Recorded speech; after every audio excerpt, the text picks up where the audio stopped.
Lectio Divina, domingo 14 de diciembre del 2025. Y estamos en el tercer domingo de Adviento, el Gaudete, el testimonio de Jesús sobre Juan el Bautista. Evangelio de Mateo, capítulo 11, versículos del 2 al 11. Vamos a invocar al Espíritu Santo. Espíritu de Dios, que al comienzo de la creación te cernías sobre los abismos del universo y transformabas en sonrisa de belleza el gran despertar de las cosas, desciende ahora sobre la tierra y dónale el escalofrío de los comienzos. Este mundo que envejece, rózalo con el ala de tu gloria. Devuélvenos a los primeros gozos. Vuélvete sin medida sobre todas nuestras aflicciones. Inclínate una vez más sobre nuestro viejo mundo en peligro. Y el desierto finalmente de nuevo será el jardín. El jardín florecerá la justicia y el fruto de la justicia será la paz del Espíritu de Dios, que junto a las orillas del río Jordán descendiste plenamente sobre la cabeza de Jesús y lo proclamaste Mesías. Inunda esta porción de tu cuerpo místico recogida ante ti.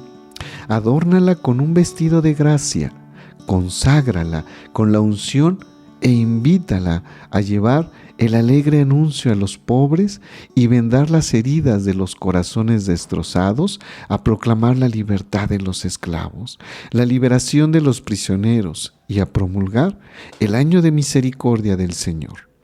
Líbranos del miedo, del no poder más, que de nuestros ojos salgan invitaciones sobrehumanas, que sean transparentes, que de nuestro corazón brote abundantemente la audacia mezclada con ternura, que de nuestras manos se derrame la bendición del Padre sobre todo lo que acariciamos. Haz resplandecer el gozo con nuestros cuerpos, revístelos de vestidos nupciales, cíñelos con la cintura de la luz, para que para nosotros y para todos no tarde el esposo. Vayamos al texto. Juan, que en la cárcel había oído hablar de las obras de Cristo, a sus discípulos a decirle: ¿Eres tú el que ha de venir o debemos esperar a otro? Jesús le respondió: Vayan y cuenten a Juan lo que han visto. Los ciegos ven, los cojos andan, los leprosos quedan limpios y los sordos oyen. Los muertos resucitan y se anuncia a los pobres la buena nueva. Y dichoso aquel que no halle escándalo en mí. Cuando estos se marchaban, se puso Jesús a hablar de Juan a la gente. ¿Qué saliste a ver en el desierto? ¿Una caña agitada por el viento? ¿Qué saliste a ver? ¿Un hombre elegantemente vestido? Mira, los que se visten con elegancia están en los palacios de los reyes. Entonces, ¿a qué saliste? ¿A ver un profeta? Si les digo que es más que un profeta, este es de quien está escrito: He aquí que yo envío a mi mensajero delante de ti, que prepara tu camino por delante. En verdad les digo, no ha surgido entre los nacidos de mujer uno mayor que Juan el Bautista. Sin embargo, el más pequeño en el reino de los cielos es mayor que él. Vamos a releer el texto del Evangelio. Susurremos con calma las palabras del Evangelio, haciéndolas pasar poco a poco de la lengua a la mente, y de nuestra mente bajémosla a nuestro corazón. Gustamos con calma alguna de estas palabras. Vamos a degustarla. Estamos junto a Jesús y escuchamos lo que le piden los discípulos de Juan. Es una pregunta seria, de las que pueden cambiar nuestra historia. La respuesta de Jesús tiene un tono tranquilo, pero nos hiere el corazón como una flecha. la cosa está clara. El Mesías esperado es Él. Deja que las preguntas, las dudas, los deseos, las esperanzas corran libremente en torno a la palabra de Jesús. Deja que se encuentren y choquen con ella. Alguna vez saldrá una respuesta, aunque sea parcial, no en las argumentaciones, sino mirando bien en la cara a aquel que viene y que te está hablando ahora. No te canses de repetir en voz baja su palabra y de guardarla en el corazón más allá de todas las dudas y problemas de la jornada. Vamos a examinar más de cerca este texto de Mateo. Nuestro pasaje está colocado al principio de una nueva sección del Evangelio. Como les dije, Mateo, capítulo 11, versículos de 2 al 12. Y de ahí vamos a saltar al 50. Y es una serie de relatos sobre las actividades de Jesús que siguen el discurso sobre el apostolado. No se narran aquí muchos milagros, sino que el evangelista pone el acento sobre la polémica entre Jesús y sus adversarios. Es un creciendo que continuará por todo el resto del Evangelio. El texto es, con mucha probabilidad, el reflejo de los primeros debates teológicos entre los cristianos y los discípulos de Juan, centrados sobre la naturaleza de la misión. Juan, que estaba en la cárcel, lleva a Mateo tiempo sin hablar del Bautista. La última vez fue en el capítulo 4, versículo 12. Y ahora dice que él está en prisión, pero solo contará las circunstancias de su encarcelamiento más adelante, que lo vamos a encontrar en el capítulo 14, versículos del 3 al 12. La cárcel para Juan, como para todos, es un lugar de segregación, una especie de mundo aparte que lo vuelve casi extraño a todo lo que constituye la vida normal y deforma la percepción de las noticias que recibe del exterior. No nos extrañe también, por este motivo, la pregunta del Bautista, que precisamente había sido el primero en reconocer en Jesús el más potente. Y el juez escatológico que tiene en una mano el bieldo, inclinándose ante él con humildad y temblor. Había oído hablar de las obras de Cristo. La expresión obras de Cristo, usada para resumir cuanto Jesús estaba haciendo, participa y anticipa la respuesta que él dará a la petición de Juan. Juan el Bautista, estando en la cárcel, escucha las noticias que hay sobre Jesús, pero también nosotros cada día, estando en nuestras prisiones de la soledad, del alejamiento de Dios, del dolor, escuchamos cualquier cosa que viene de muchas fuentes y entonces nos sentimos perturbados, nos sentimos abrumados. A veces es difícil distinguir la buena noticia del Evangelio en medio de tantas cosas que nos pueden suceder cada día. Sin embargo, las obras del hombre Jesús son las obras de Cristo. Aunque muchas veces no caigamos en la cuenta tal como le sucede a Juan.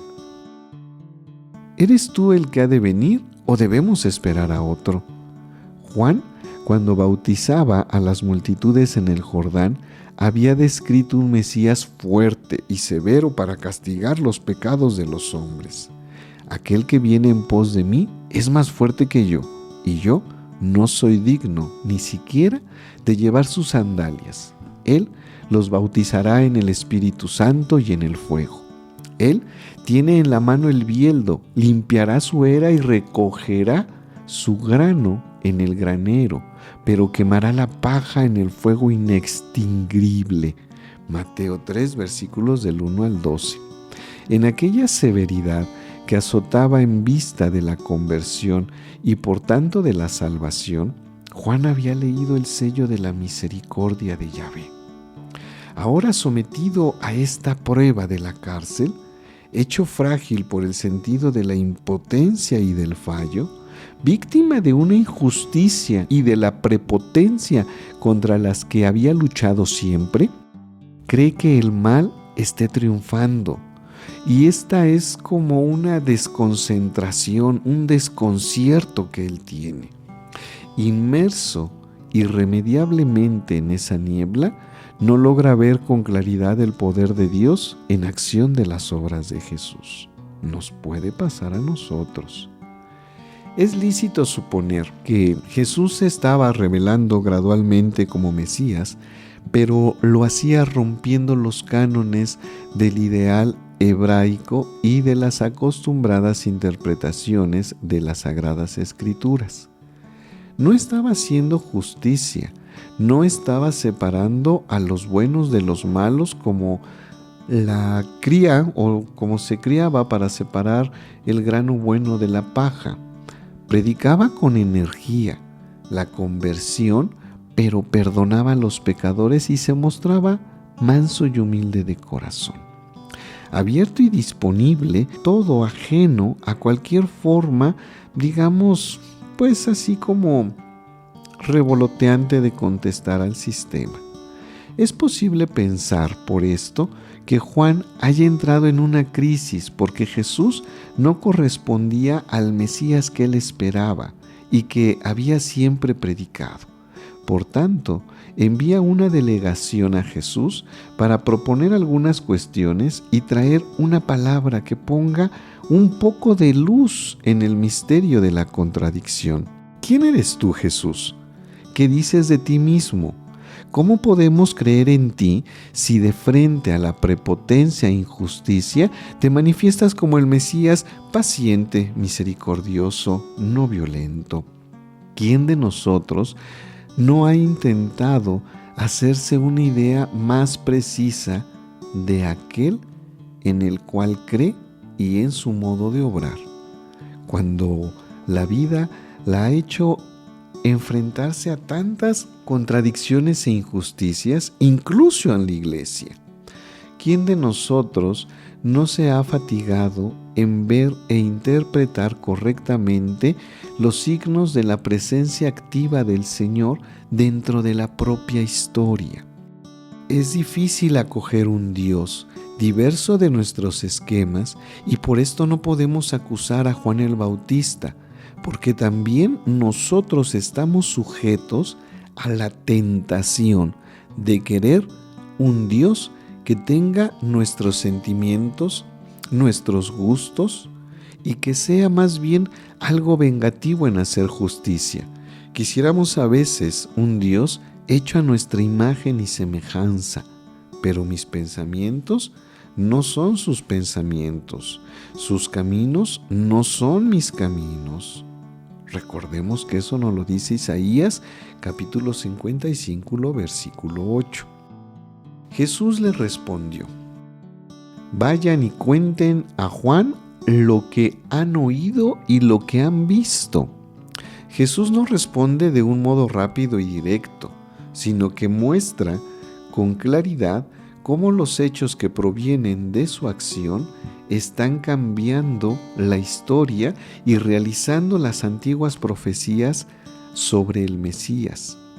Ninguna respuesta preparada de antemano, por tanto, pero los discípulos deben regresar a Juan y referirle lo que ellos mismos han oído, han visto, porque las curaciones, las resurrecciones y las liberaciones son ya un signo inequívoco de la mesianidad y la manifestación de Jesús de Nazaret.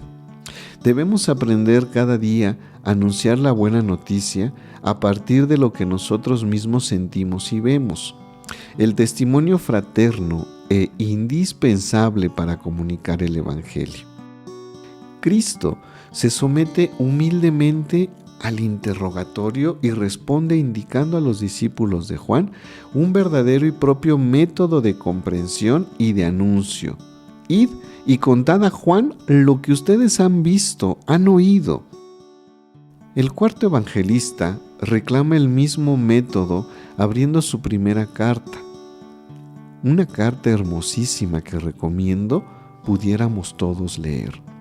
Lo que era desde el principio, lo que hemos oído, lo que hemos visto con nuestros ojos, lo que hemos contemplado y lo que nuestras manos han tocado, o sea, el verbo de la vida, porque la vida se ha hecho visible y nosotros hemos visto y por eso damos testimonio y les anunciamos la vida eterna que estaba junto al Padre. Y se ha hecho visible a nosotros. Lo que hemos visto y oído, lo hemos anunciado también a ustedes, para que también ustedes estén en comunión con nosotros. Este es el método misionero adaptado por la iglesia primitiva, el método aprendido de la encarnación del Verbo. El anuncio verdadero y eficaz pasa a través de comunicación de una manera sencilla y modesta de la experiencia personal, las palabras sin rumor de una vida tejida de fe. Pasemos esta parte. Los ciegos ven y los cojos andan, los leprosos quedan limpios y los sordos oyen, y se anuncia a los pobres la buena nueva. En estas palabras, suma de diversas citas del profeta Isaías, está el corazón de la respuesta de Jesús y de todo nuestro pasaje. El Señor presenta su propia obra no como juicio y dominio, sino como bendición divina para los necesitados del pueblo. Es significativo que los pasajes proféticos citados no contengan referencias a la lepra y a la muerte, que sin embargo el evangelista pone en boca de Jesús. Esto pone de relieve la novedad que Jesús trae en su manera de realizar las profecías sobre el Mesías esperado de Israel.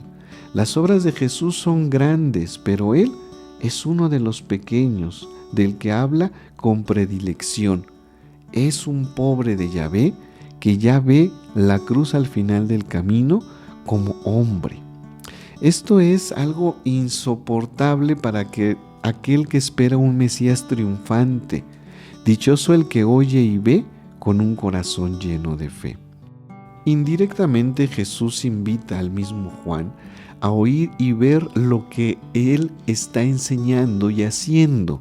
Asimismo, el último de los profetas podría recordar y ahora reconocer que cuando Jesús dice y hace corresponder a las grandes profecías mesiánicas de las cuales es rico el Antiguo Testamento, es el mecanismo de la memoria religiosa sin la cual la fe no se sienta nunca y sobre todo no puede sobrevivir a los golpes de los escándalos que la vida pone delante. Las obras de Dios del pasado son el signo de su fidelidad a la promesa y prenda de sus obras del futuro. Empeñarse en recordar cada día las grandes cosas que Dios ha hecho por nosotros y en nosotros no significa caer en una estéril repetición, sino más bien es llevar la semilla de la gracia activa de Dios poco a poco hasta lo más profundo de nosotros para que pueda germinar y dar fruto. También la Eucaristía es recuerdo, es memorial de la pasión del Señor, recuerdo vivo y actual de la salvación otorgada en cada uno de nosotros. Dichoso aquel que no haya escándalo en mí. ¿Escándalo? Ese es un vocablo que viene del griego, que es la piedra de tropiezo, preparada para golpear de sorpresa a una persona.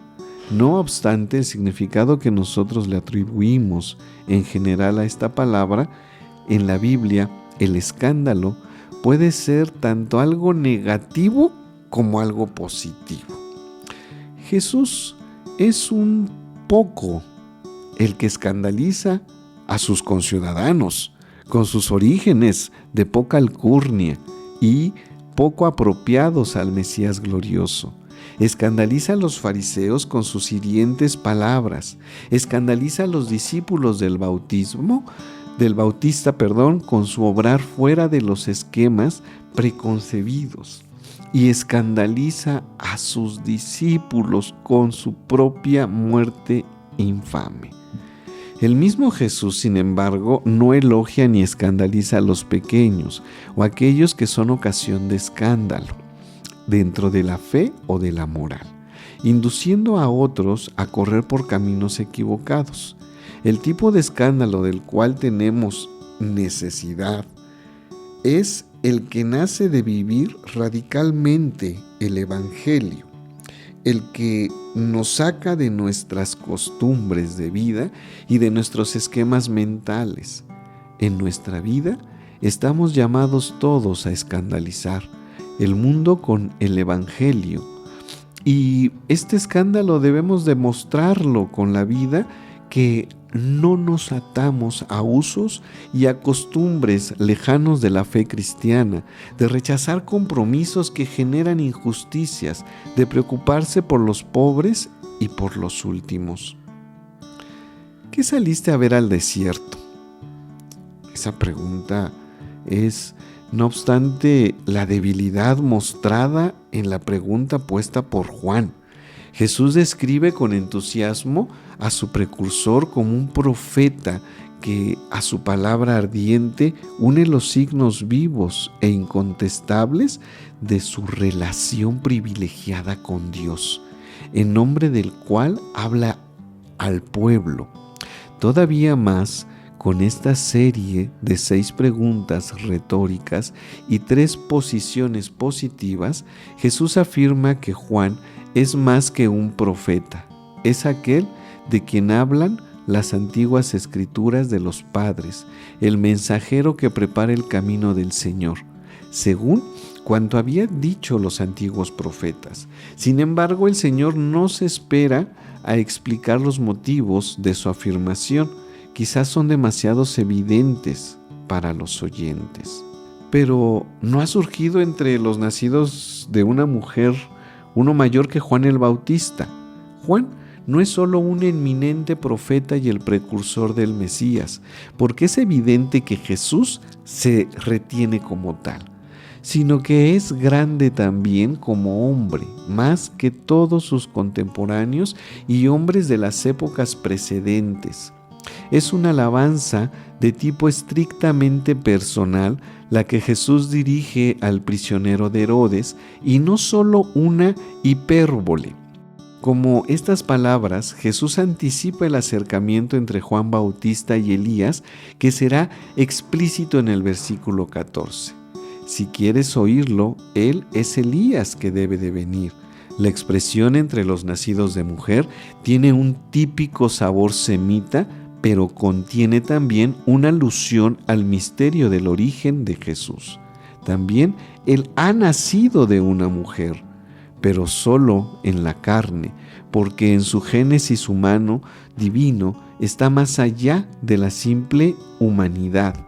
Nuestro nacimiento del Hijo de Dios por medio de la fe también está envuelta en el misterio, no en la sangre, sino por el querer de la carne, ni por el querer del hombre, sino por Dios. Han sido engendrados. Nosotros somos nacidos de mujer, pero no estamos destinados a la tierra, sino más bien al reino de los cielos, y allí seremos valorados por la fe y sus obras, por el fruto, por la acogida de la gracia bautismal. Sin embargo, el más pequeño. Esta es una frase que nos puede romper, una frase gloriosa de esta época primitiva. Parece limitar la entusiasta presentación del Bautista por cuanto sea el más grande entre los hombres. Juan es pequeño en el reino, porque allí todo está medido según criterios muy diversos a los nuestros. La medida de los tiempos nuevos que están viviendo han empezado con la venida del Hijo de Dios. Lo que pertenece a esta generación del todo nueva es mayor que cualquiera que haya vivido en la época precedente. También Juan el Bautista. En contraste entre grande y pequeño, se ha puesto a propósito para aclarar a todos los creyentes que para ser grande es necesario convertirse cada vez más en más pequeño. En su grandeza humana, Juan viene señalado por Jesús como el más pequeño en el reino, y también Juan se pone la exigencia evangélica: hacerse pequeño en manos de Dios. Es la misma exigencia que se pone cada día para cada uno de nosotros, tentados de asemejarnos a los grandes y a los poderosos, al menos en el deseo. Oremos dando gracias a Dios por esta palabra del Salmo 146. Dios de nuestro gozo, dador de toda la salvación. Yahvé guarda por siempre su lealtad, que hace justicia a los oprimidos y que da pan a los hambrientos. Yahvé libera a los condenados, Yahvé abre los ojos a los ciegos, Yahvé endereza a los encorvados, Yahvé protege al forastero, sostiene al huérfano y a la viuda. Yahvé ama a los honrados y tuerce el camino del malvado. Yahvé reina para siempre, tu Dios Sión, de edad en edad. De la palabra a la contemplación. Señor Jesús, que estás por venir, no tardes más y escucha el grito de los pobres que te miramos para obtener la salvación, la justicia y la paz.